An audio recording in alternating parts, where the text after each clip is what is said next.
जब पहले मैं थोड़ा सा आपको बता दूं कि हम बात क्या कर रहे हैं ताकि आपको आइडिया होगा। बेसिकली हमारा आज का जो चैप्टर है वो है ऑर्गेनाइजेशन के ऊपर। और ऑर्गेनाइजेशन का मतलब ये है कि आप जो कंपनीज होती हैं भले उसकी कोई भी नेचर हो, तो हम उसको ऑर्गेनाइजेशन बोलते हैं। उसकी रीजन क्या होती है ऑर्गेनाइजेशन बोलने की? क्योंकि उस कंपनी के अंदर सारी चीजें ऑर्गेनाइज तरीके से की जा रही होती हैं।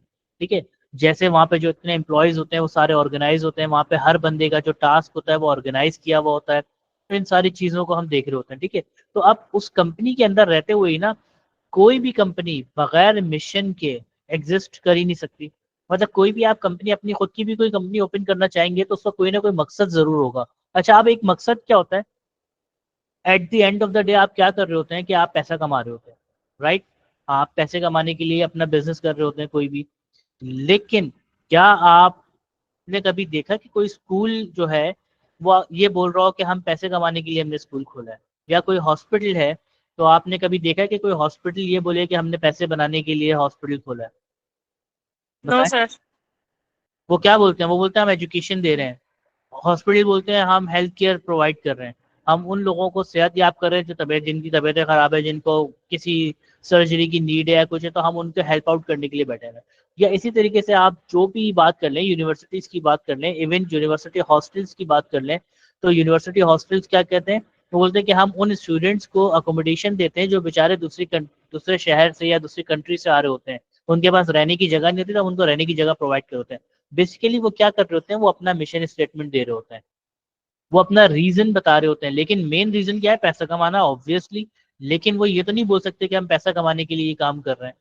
ठीक है, तो वहां पे वो जो मिशन स्टेटमेंट होता है, वो मिशन स्टेटमेंट बहुत जरूरी होता है किसी भी कंपनी की स्ट्रक्चर के लिए। जैसे आप एक रेस्टोरेंट ओपन करते हैं, तो वो रेस्टोरेंट ओपन करने के पीछे आपका मकसद क्या है? ठीक है, तो आप बोलते हैं कि मेरा कोर्स मेरा अर्निंग। जी हाँ, अरे आप बोलते हैं मेरा विजन ये है कि पाकिस्तान के अंदर इससे ज्यादा अच्छी मतलब क्वालिटी हाइजीनिक, खाना। हाँ हाइजीनिक फूड, क्वालिटी फूड, ये क्वालिटी। सब मुझे एग्जैक्टली।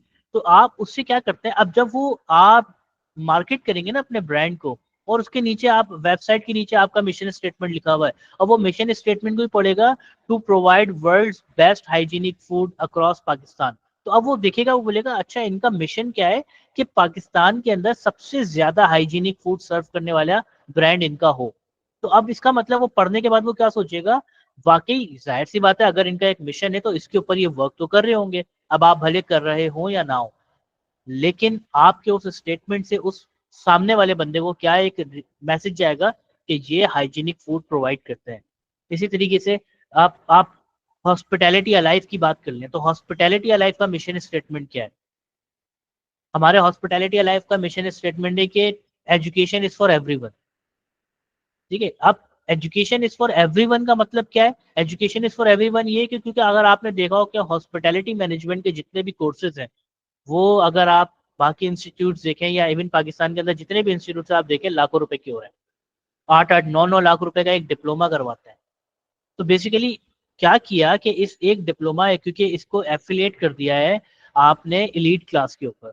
तो हमने क्या सोचा? हमने बोला कि हम हॉस्पिटैलिटी अलाइव, हमारा मिशन स्टेटमेंट क्या है कि हम education is for everyone provide करेंगे।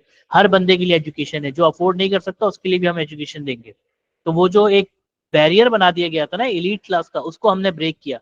हम चेन ब्रेकर है। अच्छा, अब विजन स्टेटमेंट क्या है? मेरा विजन क्या है? इस हॉस्पिटैलिटी अलाइव का विजन क्या है? हमारा विजन ये कि we are the ones who keeping hospitality alive. Pakistan के अंदर अगर रेस्टोरेंट्स के अंदर आपका जाना होता है या होटल्स के अंदर आपका जाना होता है, तो आप हमेशा जो लेवल ऑफ कस्टमर सर्विसेज आप रिसीव करते हैं आपको खुद पता होगा। आप एक बार से दूसरी बार कंप्लेन करें, वो बदतमीजी करना शुरू कर देते हैं। तो बेसिकली हमारा पॉइंट ऑफ व्यू ये है कि जो हॉस्पिटैलिटी है पाकिस्तान में वो डेड हो चुकी है, और उसको अलाइव करना है हमने। और वो हमने से मुराद आप लोगों ने करना है। जब आप लोग इस मार्केट के अंदर जाएंगे तो आप लोग लोगों को बताएं कि हॉस्पिटैलिटी की वैल्यू क्या है, हॉस्पिटैलिटी क्यों जरूरी है, या ये इंडस्ट्री क्यों जरूरी है, कैसे हम अपने दुनिया के अंदर अपना एक तो कह लें कि मार्क बना सकते हैं, हम अपने आप को एज अ ब्रांड कैसे प्रेजेंट कर सकते हैं। पॉइंट इज, ये मिशन और विजन स्टेटमेंट है। ठीक है, अच्छा अब उसके बाद मिशन स्टेटमेंट के बाद जो हमारा मेन टॉपिक है आज का, गोल। क्या होते हैं गोल? आप सबके भी होंगे कोई ना कोई गोल। टारगेट्स। जी। टारगेट्स। टारगेट चलें। अब आपका गोल ये है कि आप कह रही हैं कि मैं 5 साल बाद अपना खुद का कोई रेस्टोरेंट या आप इसी हॉस्पिटैलिटी फील्ड में होंगी, ठीक है। अच्छा, अब ये जो गोल बना दिया आप लोगों ने, ये क्या 5 साल गुजरने के बाद ऑटोमेटिकली पूरा हो जाएगा? No sir. इसका मतलब इस गोल को अचीव करने के लिए आपको कुछ ना कुछ स्ट्रेटजीज बनानी पड़ेंगी, ठीक है। फिर क्या वो स्ट्रेटजीज भी ऑटोमेटिकली पूरी हो जाएंगी खुद से? नहीं, उसके उस स्ट्रेटजीज को कंप्लीट करने के लिए आपको बनानी पड़ेंगी टैक्टिक्स। जब आप अपनी टैक्टिक्स को कंप्लीट अचीव करते हैं तो टैक्टिक्स को अचीव करने के बाद अपनी स्ट्रेटजीज को अचीव करते हैं। जब आप अपनी स्ट्रेटजीज अचीव करते हैं तो फिर आप अपना गोल अचीव करते हैं। अब इसको मैं थोड़ा आसान अल्फाजों में समझाऊंगा, आपको समझ आ जाएगा। पॉइंट इज ये समझे कि आप एक बिल्डिंग है उसके ग्राउंड फ्लोर पे खड़े हुए हैं, ठीक है, रोड पे खड़े हुए हैं। और आप जब बिल्डिंग की तरफ देखते हैं ऊपर तो वो 100 फ्लोर की बिल्डिंग है। और आपको 100वें माले के ऊपर जाना है, मतलब 100 फ्लोर के ऊपर जाना है आपको। और अभी आप ग्राउंड फ्लोर पे खड़े हुए हैं, आप ऊपर देख रहे हैं। और आप अगर ये सोचें कि मुझे 100 फ्लोर चढ़ने हैं, तो आपको लगता है कि आप 100 फ्लोर चढ़ पाएंगे? नेवर। बताएं, और किसी का कोई इसके अंदर आउटकम? अच्छा जी, तो कभी भी ऐसा नहीं होगा कि आप उस ग्राउंड फ्लोर पे खड़े होंगे ना और आप देखेंगे कि आपको 100 फ्लोर चढ़ना है, तो आप पहले ही हिम्मत हार देंगे। और आप कभी वो उस चीज को अचीव करने की कोशिश ही नहीं करेंगे। आप बोलेंगे भाई कौन 100 फ्लोर तक चढ़ेगा, ठीक है। लेकिन अगर मैं आपसे बोलूं कि आप 1 फ्लोर एट अ टाइम सोचें कि भाई पहले फर्स्ट फ्लोर तक पहुंच जाएं, सेकंड फ्लोर की बात बाद में करेंगे। जब आप फर्स्ट फ्लोर पे पहुंच जाएंगे तो मैं बोलूँ आप सेकंड फ्लोर पे तो पहुंचे, बाकी फ्लोर्स की बाद में बात करेंगे। आप सेकंड फ्लोर पे पहुंचे, मैं बोलूँ थर्ड फ्लोर पे तो पहुंचे, बाकी फ्लोर की बाद में बात करेंगे। ऐसे करते करते करते करते क्या होगा, एक सर्टेन टाइम पीरियड के बाद आप 50 या 60 फ्लोर तक पहुंच जाएंगे। उसके बाद आप अपने आप को खुद बोल रहे होंगे कि भाई 50 फ्लोर नीचे भी तो उतरना है, इससे बेटर है कि 40 फ्लोर ऊपर चढ़ जाओ। क्योंकि अब आप उस स्टेज पे आ जाएंगे कि जब आप पीछे मुड़ के देखेंगे तो आपको लगेगा कि यार इतनी मेहनत मैंने कर ली है, थोड़ी सी और कर लेते, थोड़ी सी और कर लेते हैं। तो आप अपने टारगेट पे पहुंच जाते हैं। तो बेसिकली वो जो फ्लोर बाय फ्लोर जाना था ना, वो टैक्टिक थी। फिर उसके बाद जो माइलस्टोन थे ना आपके, 10 20 25 फ्लोर, 30 फ्लोर, 40 फ्लोर, वो आपके थे स्ट्रेटेजीज। और देन आपका अल्टीमेट गोल क्या था, उस 100 फ्लोर के ऊपर जाना। अच्छा जी, अब हम बात कर रहे हैं, देखिए ऑर्गेनाइजेशन की ही बात कर रहे हैं। ऑर्गेनाइजेशन के अंदर अब 2 डिपार्टमेंट होते हैं, ठीक है। एक होता है रेवेन्यू सेंटर और एक होता है हमारा सपोर्ट सेंटर, ठीक है। तो रेवेन्यू सेंटर कौन सा सेंटर है? बेसिकली देखें, आप इसको इस तरीके से समझ लें, आपकी भी कंपनी जहाँ पे भी आप जॉब करते होंगे वहाँ पे 2 डिपार्टमेंट होते होंगे। पहला डिपार्टमेंट वो डिपार्टमेंट होता है जो पैसे कमाता है। तो बेसिकली जो रेवेन्यू सेंटर है, ये रेवेन्यू सेंटर ये है कि ये पैसे कमा के दे रहा होता है आपको, ठीक है। जैसे हम होटल की एग्जांपल ले रहे हैं यहाँ पे, तो जो फ्रंट ऑफिस होता है आपका वो पैसे कमा के दे रहा होता है आपको। कैसे? रूम बेच के, सर्विसेज बेच के, स्विमिंग पूल की सर्विसेज बेच के, स्पा सर्विसेज बेच के, जिम की सर्विसेज बेच के। रेस्टोरेंट्स वगैरह जो होते हैं, जो फूड एंड बेवरेजेस होते हैं, वो क्या करते हैं, वो खाना पीना बेच रहे होते हैं, चाय कॉफी, कोल्ड ड्रिंक्स वगैरह, फूड सैंडविचेस, ये सारी चीजें बेच रहे होते हैं। Then catering. केटरिंग डिपार्टमेंट कौन सा डिपार्टमेंट है?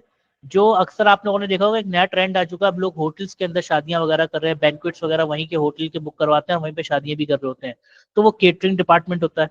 तो वो भी आपको पैसे कमा के दे रहा होता है। फिर रूम सर्विस, अक्सर लोग क्या करते हैं, होटल के अंदर स्टे कर रहे हैं, रूम के अंदर स्टे कर रहे हैं, तो वो क्या करते हैं कि वहां पे खाना मंगवा रहे होते हैं, चाय कॉफी, या अगर रूम सर्विस के लिए मतलब रूम क्लीन करवाना है उसके लिए कॉल कर रहे होते हैं, लॉन्ड्री कपड़े वगैरह वॉश करवाने हैं उसके लिए कॉल कर रहे होते हैं। तो ये भी पैसा कमा रहे होते हैं। और रिटेल स्टोर, रिटेल स्टोर आपने देखा होगा, अगर होटल जाना होता है आपका तो देखें, वहां पे आपको फ्लावर बुकेस वगैरह भी मिल रहे होते हैं।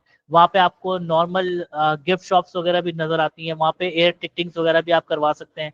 वहां पे डिफरेंट आपको रिटेल आउटलेट्स वगैरह दिखती हैं जहाँ पे आप डिफरेंट तरीके से शॉपिंग वगैरह कर सकते हैं। ये उन लोगों के लिए होता है जो फॉरनर्स, आपकी समझे कोई फॉरनर है वो कराची आ गया, वो मार्केट जाना नहीं चाह रहा due to some security purposes.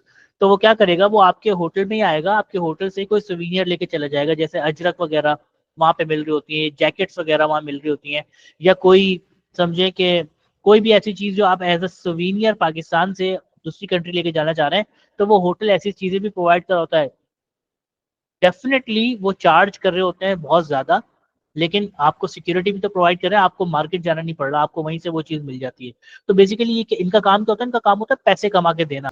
अच्छा जी, अच्छा अब ये सपोर्ट सेंटर है, ठीक है। अब ये सपोर्ट सेंटर क्या है, इनका काम पैसा कमाना नहीं है। जैसे हाउस कीपिंग, आप किसी होटल के अंदर जाते हैं और आप फोन करते हैं फ्रंट ऑफिस के ऊपर, आप बोलते हैं भाई मेरा रूम गंदा है, क्लीन कर दें आके।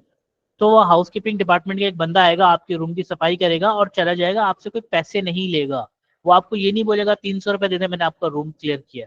उसका काम था आपका रूम क्लियर करके देना। तो बेसिकली उसका काम पैसे कमाना नहीं था, उसका काम आपका जो एक्सपीरियंस था उस होटल के अंदर उसको अच्छा बनाना था। तो ये सपोर्ट कर रहा था उन रेवेन्यू सेंटर्स को कि वो पैसे कमाए, ये पैसे नहीं कमा रहा। इसी तरह अकाउंटिंग, अकाउंटिंग क्या करता है, सपोर्ट करता है। देखिए आप जिस होटल में जाते होंगे, आपको पता भी नहीं होगा कि वहाँ का फाइनेंस मैनेजर कौन है या वहाँ पे अकाउंटिंग मैनेजर कौन है, अकाउंट्स कौन देखता है, फाइनेंस कौन देखता है। लेकिन अगर वहां पे ये ना हो तो इसका मतलब ये कि अगर आपका बिल गलत आ जाए आपके पास, और वो बिल समझे कि आपका 1 लाख रुपए का बिल बनना था और वो 2 लाख रुपए का बिल बना के लेके आ जाए, तो आप क्या बोलेंगे, आप बोलेंगे भाई बिल सही नहीं है, इतना बनना नहीं चाहिए। पता चलेगा कि ह्यूमन रिसोर्स का काम सिर्फ हायरिंग नहीं होता, 10,000 ड्यूटीज और रिस्पॉन्सिबिलिटीज होती है एक एचआर मैनेजर की, जिसको वो फुलफिल कर रहा होता है।